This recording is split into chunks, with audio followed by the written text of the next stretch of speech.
ICC champions trophy final മത്സരത്തിൽ India ന്യൂസിലാൻഡിനെ നേരിടാൻ ഒരുങ്ങുകയാണ്. നമുക്കറിയാം 2023 ശേഷം ഇന്ത്യ കളിക്കുന്ന 4ാമത്തെ ഒരു ICC ഇവന്റിലെ ഫൈനലാണ്. 2023 world test championship final, 2023 ഏകദിന ലോകകപ്പ് ഫൈനൽ, 2024 T20 ലോകകപ്പ് ഫൈനൽ. മൊത്തം കണക്ക് നോക്കുകയാണെങ്കിൽ ഇന്ത്യ തങ്ങളുടെ 14ാമത്തെ ഒരു ICC ഇവന്റിലെ ഫൈനലാണ് ന്യൂസിലാൻഡിനെതിരെ കളിക്കാൻ പോകുന്നത്. എങ്ങനെയാണ് ഇന്ത്യയുടെ ഒരു പ്രകടനം ICC ഇവന്റുകളിലെ ഫൈനൽ മത്സരങ്ങളിൽ? സൈഫ് പറഞ്ഞാൽ 14ാമത്തെ തവണയാണ് ICCയുടെ ഒരു ഇവന്റിൽ നമ്മൾ ഫൈനൽ കളിക്കാൻ പോകുന്നത്. 14ാമത്തത് ന്യൂസിലാൻഡിനോടാണ്. അപ്പം ഇതിന് മുന്നേ നമ്മൾ ന്യൂസിലാൻഡിനോട് കളിച്ചിട്ടുണ്ട്. അതിൽ തോൽവി ഏറ്റുവാൻ വേണ്ടി വന്നിട്ടുണ്ടായിരുന്നു. ഈ 14ാമത്തിൽ 5 പ്രാവശ്യം മാത്രമേ ഇന്ത്യക്ക് കിരീടം ഉയർത്താൻ വേണ്ടി പറ്റിയിട്ടുള്ളൂ. വിവിധ ഫോർമാറ്റുകളായിട്ട് കപ്പ് ഉയർത്താൻ വേണ്ടി പറ്റുള്ളൂ. അത് 2 ചാമ്പ്യൻസ് ലോകകപ്പ് നമുക്കറിയാം. ശ്രീലങ്കനായിട്ട് ഒരു കപ്പ് ടൈ ഉണ്ട്. അതെ, 5 ജയവും പിന്നെ ഒരു ടൈയും പിന്നെ ബാക്കി 7 തോൽവിയാണ്. 5 ജയത്തിൽ പറഞ്ഞാൽ നമുക്കറിയാം. പിന്നെ 2 ഇതാണ് വരുന്നത്, 2 ലോകകപ്പ് 83-ലും 2011-ലും, പിന്നെ 2 ചാമ്പ്യൻസ് ട്രോഫിയും ഒരു ചാമ്പ്യൻസ് ട്രോഫിയും 2 T20 ലോകകപ്പാണ് വരുന്നത്. ധോണിയും പിന്നെ ധോണിയുടെ കീഴിലാണ് അത് 3 കിട്ടി. വേണമെങ്കിൽ നമുക്ക് ചാമ്പ്യൻസ് ട്രോഫി 2 എന്ന് പറയാം. ഇന്ത്യയും ശ്രീലങ്കയും കപ്പ് പങ്കുവെക്കുകയാണ് ചെയ്തത്. അത് മത്സരം മരമുള്ള ഉപേക്ഷിച്ച് പിറ്റേ ദിവസത്തേക്ക് പറ്റൂ. പിറ്റേ ദിവസം മഴ വന്നപ്പം കമ്പ് സംയുക്ത ജേതാക്കളായിട്ട് 2 ടീമിനെ പ്രഖ്യാപിക്കുകയാണ് ചെയ്തത്. അങ്ങനെ വരുമ്പോൾ നമുക്ക് വേണമെങ്കിൽ 6 കിരീടം എന്ന് പറയാൻ പറ്റും. അപ്പോൾ 7ാം കിരീടം തേടിയിട്ടാണ് ഇപ്പോൾ നമ്മൾ ഇന്ത്യ ഇറങ്ങുന്നത് ന്യൂസിലാൻഡിനെതിരെ. നിലവിലെ സാഹചര്യത്തിൽ ഇപ്പം സൈഫ് പറഞ്ഞ പോലെ തന്നെയാണ് കഴിഞ്ഞ വർഷങ്ങൾക്കിടയിൽ 4ാമത്തെ ലോകകപ്പ് 4ാമത്തെ ഫൈനലാണ് കളിക്കാൻ പോകുന്നത്. ആ ഒരു ടീമിൻ്റെ ഒരു സുപ്രീമസിയാണ് അത് കാണിക്കുന്നത്, വ്യക്തമാണല്ലോ അത്. അപ്പോൾ ന്യൂസിലാൻഡിനെ പോലെ ഒരു ടീം ഒരു കാലത്ത് ഓസ്ട്രേലിയക്ക് ഉണ്ടായിരുന്ന ഒരു ആധിപത്യം 2000-ന്റെ തുടക്കത്തിൽ ഇപ്പോ ഇന്ത്യക്കാണ് ICCക്കാണ് എന്ന് പഴയ പോണ്ടിങ്ങിന്റെ ടീം ICC ഇവന്റുകളിൽ ഇന്ത്യക്കാണ്. ഇപ്പം അല്ലെങ്കിൽ തന്നെ അത് നമുക്കറിയാം. ഇപ്പോഴത്തെ നിലവിലെ അവസ്ഥയിൽ ഇപ്പം ഇന്ത്യ ഏത് ഫോർമാറ്റിലായാലും ഇന്ത്യയുടെ വരുന്നത് ടെസ്റ്റ് ചാമ്പ്യൻഷിപ്പ് ഫൈനലുകളാണ് തുടർച്ചയായി വരുന്നത്. പക്ഷേ കിരീടം ഉയർത്താൻ പറ്റില്ല എന്ന് മാത്രമേ ഉള്ളൂ. ദൗർഭാഗ്യമായിട്ടൊക്കെ പോകണം, വലിയ ഫോമിൽ വന്നിട്ട് ലാസ്റ്റ് പോകുന്നത്.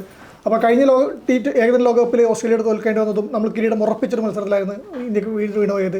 അത് ദക്ഷിണാഫ്രിക്കയുടെ T20 ലോകകപ്പിൽ അങ്ങനെ എത്തിയിട്ട് ബൂംറയും ഹർദിക് പാണ്ഡ്യയും നമുക്കറിയാം ഒരു ആവേശം നിറഞ്ഞിട്ട് സൂര്യകുമാർ യാദവിൻ്റെ അവസാനത്തെ ക്യാച്ചൊക്കെ ആയിട്ട് ഇന്ത്യ തിരിച്ചു പിടിച്ചിട്ടുണ്ട്. അപ്പോൾ അതിനുശേഷം വീണ്ടും ഒരു ഫൈനലിലേക്ക് എത്തുന്നു. ഫൈനലുകൾ കളിച്ച സമ്മർദ്ദമൊന്നും ഇപ്പോൾ ഇന്ത്യക്ക് അതിൻ്റെ ആവശ്യമില്ല. ഇന്ത്യൻ ടീം എന്ന് പറഞ്ഞാൽ തന്നെ ഒരു സുപ്രീമസി ഉണ്ട്, ഒരു ആധിപത്യമുണ്ട്, ആ മാനസികാധിപത്യം താരങ്ങൾക്കുമുണ്ട്. അപ്പോൾ അത് വെച്ച് ന്യൂസിലാൻഡ് നമുക്ക് തീർച്ചയായും കീഴ്പ്പെടുത്താനാവും തന്നെയാണ് പ്രതീക്ഷിക്കുന്നത് നമ്മൾ. ഇന്ത്യയുടെ ലോകകപ്പിന്റെ ഫൈനൽ അല്ലെങ്കിൽ ICC ഇവന്റുകളുടെ ഫൈനലുകളുടെ ചരിത്രം തുടങ്ങുന്നത് 1983-ലാണെന്ന് പറയാം. നമുക്കറിയാം, ഒരു ക്രിക്കറ്റിൽ അന്ന് ഇന്ത്യ ഒന്നുമല്ലാതിരുന്ന ഒരു സമയത്ത് ക്രിക്കറ്റിലെ ഏറ്റവും കരുത്തരായ വെസ്റ്റ് ഇൻഡീസ് പോലെ ഒരു ടീമിനെ തോൽപ്പിച്ച് കപിലിന്റെ ചെകുത്താന്മാർ കിരീടമിട്ട ഒരു ആവേശം, അത് ഇന്നും നമുക്കറിയാം. ഇന്ത്യൻ ക്രിക്കറ്റിന്റെ ചരിത്രത്തെക്കുറിച്ചും നോക്കുന്ന സമയത്ത് നമുക്കൊരു ആവേശം പകരുന്ന ഒരു മത്സരം തന്നെയാണ് എന്നുള്ളത്. ആ ഒരു ഓർമ്മകൾ വലിയ രീതിയിൽ ഇന്നും ഇന്ത്യൻ ക്രിക്കറ്റിനെ മുന്നോട്ട് നയിക്കുന്നുണ്ട് എന്നുള്ളത് ഒരു യാഥാർത്ഥ്യമാണ്. വർഷങ്ങളോളം കാത്തിരിക്കേണ്ടി വന്നു 2010 ധോണി ഉയർത്തുന്നവരെ. അത് വലിയൊരു കാത്തിരിപ്പായിരുന്നു. നമ്മൾ പറയാം 83-ലെ ക്രിക്കറ്റ് ആയിരുന്നു, ലോകകപ്പായിരുന്നു ഇന്ത്യയിലെ ക്രിക്കറ്റിന്റെ വേറൊരിടത്തിനും കൂടെ ഇതായത്. അതിനുശേഷം നമുക്ക് ഈ ലോകകപ്പിൽ എത്തുന്നതിന് മുമ്പ് 2018 മുമ്പ് നിരവധി ഫൈനലുകൾ കളിക്കേണ്ടി വന്നിട്ടുണ്ട്. പക്ഷേ അതിലെല്ലാം നിരാശയായിരുന്നു. ഈ 2000-ലെ ന്യൂസിലാൻഡിനോടാണ് നമ്മൾ കളിച്ചത്. അതാണ്, അതായത് 1983-ലെ ഫൈനലിന് ശേഷം 17 വർഷങ്ങളുടെ കാത്തിരിപ്പ് അതേ ന്യൂസിലാൻഡിനെതിരെയാണ് ഇപ്പോൾ വീണ്ടും വരുന്നത്. അന്ന് 2000-ല് ന്യൂസിലാൻഡിനെതിരെ ഫൈനൽ കളിക്കാൻ ഇറങ്ങിയിട്ട് ഇന്ത്യ 50 ഓവറിൽ 260 റൺ എടുത്തത്. സൗരവ് ഗാംഗുലിയുടെ സെഞ്ചുറി ആയിരുന്നു അത് നമുക്ക് കരുത്തായത്. പക്ഷേ മറുപടി ബാറ്റിങ്ങിൽ പിന്നെ തുടക്കത്തിൽ വിക്കറ്റുകൾ ഇട്ട് ഇന്ത്യ ഒരു കിരീടം നേടും എന്ന് 83-ന് ശേഷം വീണ്ടും ഒരു ICC കിരീടം നേടുന്നു ഒരു പ്രതീതി ഉണ്ടാക്കിയെങ്കിലും പക്ഷേ ക്രിസ് ഗെയിൽസിന്റെ സെഞ്ചുറി അത് മികച്ചൊരു സെഞ്ചുറി ആയിരുന്നു. അവസാന നിമിഷം ന്യൂസിലൻഡ് കളി തിരിച്ചു പിടിക്കുന്നത് 2 ബോളും 4 വിക്കറ്റ് ശേഷിക്ക് ഇന്ത്യ ഒരു വീഴ്ത്തുമായിരുന്നു. അങ്ങനെ ആ കിരീടം നഷ്ടപ്പെട്ടു. ആ ചാമ്പ്യൻസ് ട്രോഫിയുടെ ഒരു കടം ബാക്കിയുണ്ടത്ര നമുക്ക്. അതിപ്പോൾ രോഹിത് സംഘവും വീട്ടുമെന്ന് നമുക്ക് കാത്തിരുന്ന് കണ്ടിട്ട് തീർച്ചയായും 25 വർഷങ്ങൾക്ക് ശേഷം ന്യൂസിലാൻഡിനോട് പകരം ഫൈനൽ കിട്ടുവാണ് നമുക്ക് വീണ്ടും കിട്ടിയിരിക്കുകയാണ്. അത് കഴിഞ്ഞ് 2 വർഷങ്ങൾക്ക് ശേഷം വീണ്ടും ഇന്ത്യ ചാമ്പ്യൻസ് ട്രോഫി ഫൈനൽ മത്സരം കളിക്കുന്നുണ്ട്. ആ മത്സരമാണ് നമ്മൾ നേരത്തെ പറഞ്ഞ ശ്രീലങ്കയ്ക്കെതിരെയുള്ള മത്സരം ഉപേക്ഷിക്കപ്പെടുകയും പിന്നീട് 2 ടീമുകളെയും തുല്യ ജേതാക്കളായി തെരഞ്ഞെടുക്കുകയൊക്കെ ചെയ്യുന്നത്. അതിനുശേഷമാണ് ഇന്ത്യൻ ക്രിക്കറ്റ് ചരിത്രത്തിൽ എനിക്ക് വ്യക്തിപരമായിട്ട് ഏറ്റവും ആവേശമുള്ള അല്ലെങ്കിൽ ഏറ്റവും വിഷമം തോന്നിയ ഒരു മത്സരം. ഒരു തലമുറ ഏറ്റവും കൂടുതൽ കാത്തിരുന്നതും പക്ഷേ ഏറ്റവും നിരാശ സമ്മാനിച്ചതും ഇപ്പോഴും ഒരു ആവേശം പകർന്ന മത്സരം കൂടിയായിരുന്നല്ലോ ഫൈനൽ 2003. അത് മറക്കാൻ കഴിയില്ല നമുക്ക്. അത് പക്ഷേ അത് വലിയൊരു മത്സരം എന്ന് പറഞ്ഞാൽ വലിയൊരു സ്കോർ. പിന്നെ ഫസ്റ്റ് ബാറ്റ് ചെയ്തിട്ട് ഓസ്ട്രേലിയ 300 സംതിങ് റൺ പടുത്തുയർത്തുന്നു. അതെ, അന്നൊക്കെ 359 റൺസ് എന്ന് പറയുന്ന സമയത്ത് ഒരു വലിയ സ്കോറാണ്. അപ്പൊ തന്നെ ഇന്ത്യ തോറ്റു പരാജയം സമ്മതിച്ചു എന്നുള്ള അവസ്ഥയാണ്. ഒരു ചടങ്ങ് പൂർത്തിയാക്കുന്നു. പക്ഷേ ഇന്ത്യയുടെ താരങ്ങളൊക്കെ വിക്കറ്റ് കയറി അടിച്ചു വരുമ്പോൾ ഇന്നും ഓർമ്മയുണ്ടാക്കുക കളി കണ്ടിരുന്നിട്ട് നിരാശപ്പെട്ട് പോകേണ്ടി വന്നത്. ഒരു കപ്പ് അടിക്കുന്ന വെച്ചിട്ട് കാത്തിരുന്നിട്ട് ലാസ്റ്റ് ഓസ്ട്രേലിയക്ക് മുന്നിൽ അന്ന് നമ്മൾ ആദ്യം പറഞ്ഞ പോലെ ഓസ്ട്രേലിയ ടീം, ആ ഒരു പ്രതാപകാലത്തെ ഓസ്ട്രേലിയൻ ടീമായിരുന്നു.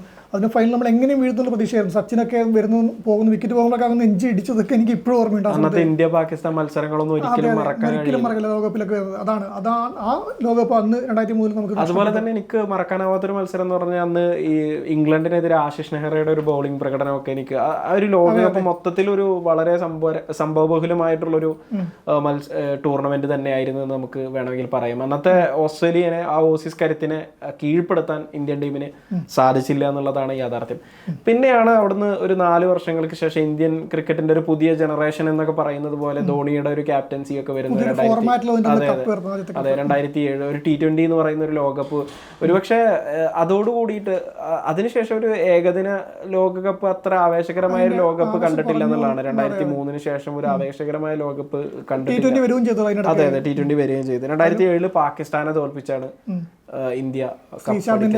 അതെ അതെ, ലാസ്റ്റ് ഓവർ അത് ഒരിക്കലും മറക്കാൻ പറ്റില്ല നമുക്ക്. അന്ന് രസകരമായ ഒരു കാര്യം എന്ന് പറഞ്ഞു കഴിഞ്ഞാൽ അന്ന് ഈ സൂപ്പർ ഓവർ ഇല്ല, മത്സരം ടൈ ആയി കഴിഞ്ഞാൽ ബോള് ത്രോ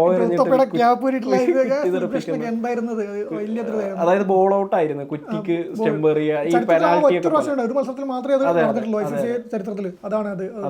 ഉത്തപ്പയുടെ വിക്കറ്റ് എനിക്ക് ഇപ്പോഴും ഓർമ്മയുണ്ട്.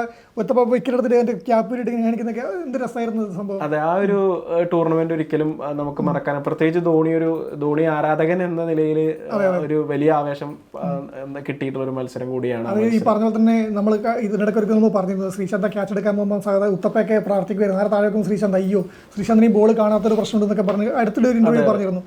പിന്നെ അത് പാകിസ്ഥാന് ജയിക്കാവുന്ന ഒരു കളിയായിരുന്നു. പാകിസ്ഥാൻ അത് കൊണ്ട് കളഞ്ഞാണ് അവസാനം. അങ്ങനെ ഇന്ത്യക്ക് ധോണിക്ക് ആദ്യത്തെ ICC ചാമ്പ്യൻസ് ട്രോഫി ICC കിരീടം കിട്ടുന്നത് അന്ന് 2007 അങ്ങനെ കിട്ടി. അതിനുശേഷം വീണ്ടും 2014 നമ്മൾ വീണ്ടും ധോണി കപ്പ് ഉയർത്തി. നമ്മൾ ഇന്ത്യയിൽ നടന്ന കളിയിൽ ഇന്ത്യയും ഏഷ്യൻ രാജ്യങ്ങൾ സംയുക്തമായി നടന്ന മത്സരത്തിൽ ശ്രീലങ്കയെ വാങ്കഡയിൽ തോൽപ്പിച്ച് അന്നത്തെ നമ്മുടെ ഹീറോ 97 റൺ അടിച്ച ഗംഭീറായിരുന്നു.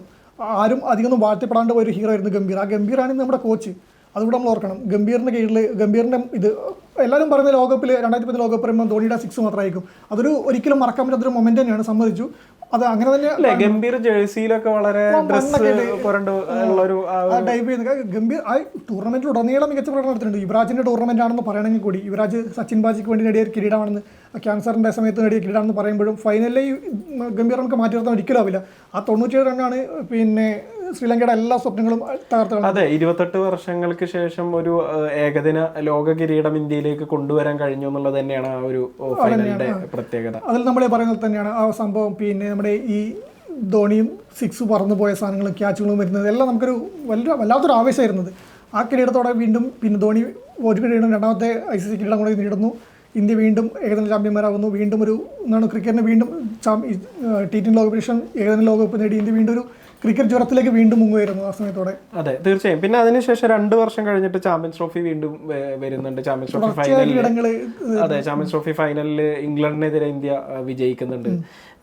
അത് മാത്രമല്ല 2014 T20 വേൾഡ് കപ്പിൽ ഫൈനലിൽ എത്തുകയും ശ്രീലങ്കയോട് പരാജയപ്പെടുകയൊക്കെ ചെയ്യുന്നുണ്ട്. പിന്നെ എടുത്ത് പറയേണ്ട ഒരു മത്സരം എന്ന് പറഞ്ഞു കഴിഞ്ഞാൽ 2017 ചാമ്പ്യൻസ് ട്രോഫി ഫൈനലാണ് പാകിസ്ഥാനോട് പരാജയപ്പെട്ട്. ഓൾറെഡി ഇന്ത്യ, എനിക്ക് തോന്നുന്നു, പാകിസ്ഥാനോട് ആ ഒരു മത്സരത്തിന് പ്രതികാരം വീട്ടി കഴിഞ്ഞ് ഗ്രൂപ്പ് ഘട്ടത്തിൽ തന്നെ വീട്ടി കഴിഞ്ഞു എന്നുള്ളത് തന്നെയാണ് നമ്മൾ മനസ്സിലാക്കേണ്ടത്. ഇനി പിന്നെ അതിനുശേഷം തുടരെ ഫൈനലുകളാണ്. 2021 വേൾഡ് ടെസ്റ്റ് ചാമ്പ്യൻഷിപ്പ്, 2023, അതെ, അന്നും ന്യൂസിലാൻഡിനോട് പരാജയപ്പെട്ടു. അതായത് ചുരുക്കി പറഞ്ഞു കഴിഞ്ഞാൽ 2 തവണ ഫൈനലിൽ ഇന്ത്യനെ കരയിപ്പിച്ച അല്ലെങ്കിൽ ഇന്ത്യയെ പുറത്താക്കിയ, ഇന്ത്യയെ തോൽപ്പിച്ച ഒരു ടീമാണ് ന്യൂസിലാൻഡ് എന്നുള്ളതൊരു. അപ്പൊ 2 കണക്കുകൾ വീട്ടാനുണ്ട് എന്നുള്ളതാണ് ഈ തീർച്ചയായിട്ടും നമ്മൾ മനസ്സിലാക്കേണ്ട ഒരു കാര്യം. പിന്നെ 2023 ടെസ്റ്റ് ചാമ്പ്യൻഷിപ്പിൽ ഓസ്ട്രേലിയയോട് ഇന്ത്യ പരാജയപ്പെട്ടു. പിന്നെ 2023 ഏകദിന ലോകകപ്പിലും ഓസ്ട്രേലിയയോട് പരാജയപ്പെട്ടു. അതിനും നമ്മൾ കണക്ക് വീട്ടി കഴിഞ്ഞു തന്നെയാണ്. ചാമ്പ്യൻസ് ട്രോഫി സെമി ഫൈനലിൽ ഓസ്ട്രേലിയനെ പുറത്താക്കി കഴിഞ്ഞ്. തീർച്ചയായും പിന്നെ T20 ലോകകപ്പ് നമ്മൾ നേടുന്നത് നമ്മൾ സൂര്യകുമാർ പറയുമ്പം ക്യാച്ചിൻ്റെ ഇത് അന്ന് ശ്രീശാന്തിൻ്റെ ക്യാച്ചാണെങ്കിൽ ഇത് സൂര്യകുമാർ യാദവിൻ്റെ ക്യാച്ചായിരുന്നു. അതും മത്സരം ധോണി, നമ്മുടെ കോഹ്ലിയുടെ ബാറ്റിങ്, പിന്നെ വന്നത് ഹർദിക് പാണ്ഡ്യ അവസാന ഓവർ എറിയാൻ വേണ്ടി വരുന്നത്, ആ ഓവറുകൾ വരുന്നത്, ബൂംറയുടെ ഒരു പ്രകടനം, മത്സരം തിരിച്ചു പിടിച്ച പ്രകടനം, അതൊക്കെ അതിപ്പം കൺമുന്നിൽ തന്നെ ഉണ്ട്, എല്ലാവർക്കും അറിയുന്ന കാര്യമാണ്. കഴിഞ്ഞ് നമ്മൾ ആ കിരീടം വീണ്ടും മേടിച്ചത് അത് വാങ്ങിയ ശേഷമാണല്ലോ നമ്മുടെ രോഹിത്തും കോഹ്ലിയും T20 ഫോർമാറ്റിൽ വിരമിക്കുന്നത്. അപ്പം അതിൻ്റെ ഒരു ബാക്കിയായിട്ട് വീണ്ടും ഒരു ഫൈനലിലേക്ക് നമ്മൾ ചാടി കയറി എത്തിയിട്ടുണ്ട്. ന്യൂസിലാൻഡ് ദക്ഷിണാഫ്രിക്കനെ കിട്ടിയിട്ടില്ല. ദക്ഷിണാഫ്രിക്ക കഴിഞ്ഞ മത്സരത്തിൽ തോറ്റ് പുറത്തായി. ഇനിയിപ്പോൾ ന്യൂസിലാൻഡാണ് വരുന്നത്. നമ്മൾ നേരത്തെ പറഞ്ഞ തന്നെ 2 മത്സരങ്ങളുടെ കടം വീട്ടാനുണ്ട്. ആ 2 കടവും ഈ ടീം രോഹിത്തും സംഘവും വീട്ടുന്ന യാതൊരു സംശയവുമില്ല. കോഹ്ലിക്കും കൂടി കടം വീട്ടുന്ന ഒരു ബാധ്യത കൂടി ഉണ്ട്. അതും കൂടെ അദ്ദേഹം തീർത്ത് കൊണ്ടുകളയുന്നു. അതെ 1983 തുടങ്ങിയ ഇന്ത്യയുടെ ഒരു ICC ഇവന്റുകളിലെ ഫൈനലിന്റെ ചരിത്രം ഇവിടെ 2025 ദുബായിലെത്തി നിൽക്കുകയാണ്. ന്യൂസിലാൻഡിനെ ഇന്ത്യ നേരിടാൻ ഒരുങ്ങുകയാണ്. ഒരു മികച്ച വിജയം തന്നെ ഇന്ത്യക്ക് നേടാനാകട്ടെ എന്ന് നമുക്ക് പ്രതീക്ഷിക്കാം. അങ്ങനെ തന്നെ നമുക്ക് ആഗ്രഹിക്കാം.